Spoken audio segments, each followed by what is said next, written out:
Hello everyone, welcome to KD's channel. So today we are going to learn how to calculate dead load on roof truss.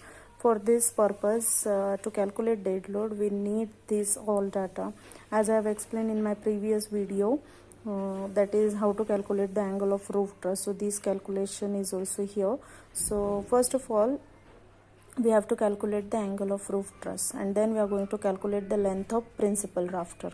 Okay, so how to calculate length of principal rafter, that we will see now.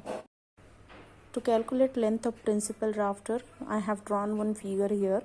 Okay, so you can see that this is these are the length of panels, or you can see 1 2 3 4 5 6, these are the number of panels available here.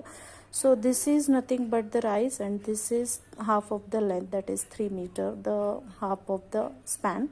And you can see that to calculate the length of principal rafter, you can take this formula, that is under root r square plus l by 2 square, that is half of this and the rise. So this is nothing but the rise, that is 4 meter.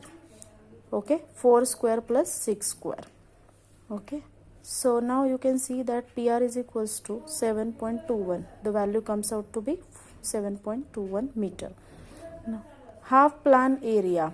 Half plan area is, you can see from here, that is L by 2 is, plan area is nothing but the spacing of truss multiplied by L by 2, that is half of the span, spacing into half of the span, that is half plan area we can calculate here. Half slope area is nothing but the length of principal rafter, which is an inclined one. Okay, and multiply by your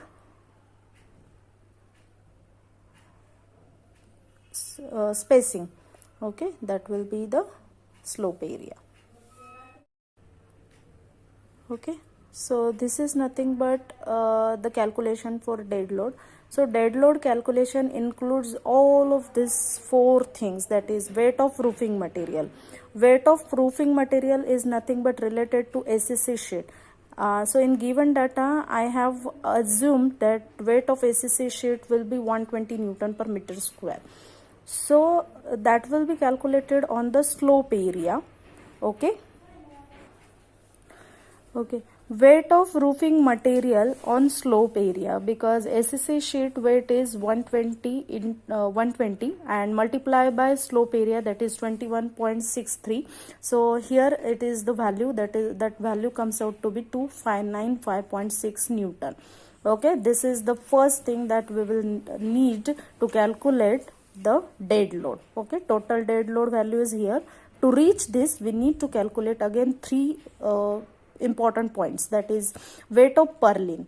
Okay, weight of purlin I have assumed as 100 Newton per meter square in the given data, and that will be supposed to calculate on the plan area. So plan area was 18, multiply this, so it value comes out to be 1800 Newton.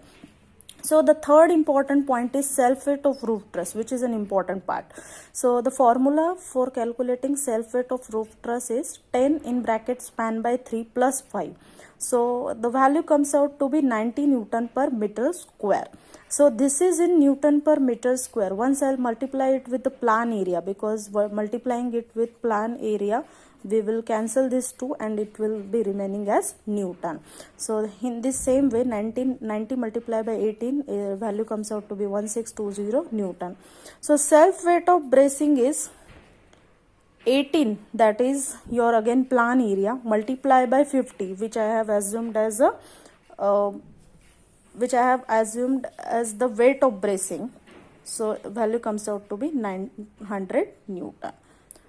So adding all these A plus B plus C plus D, dead load comes out to be 6915.6 Newton. Okay, so this is nothing but the amount of dead load acting on the roof truss. So in my next video, I'll explain how to calculate dead load on panel point. Okay, so stay tuned guys, I'll bring many more videos helpful for you. Thank you for watching this video. Thank you guys. Have a good day.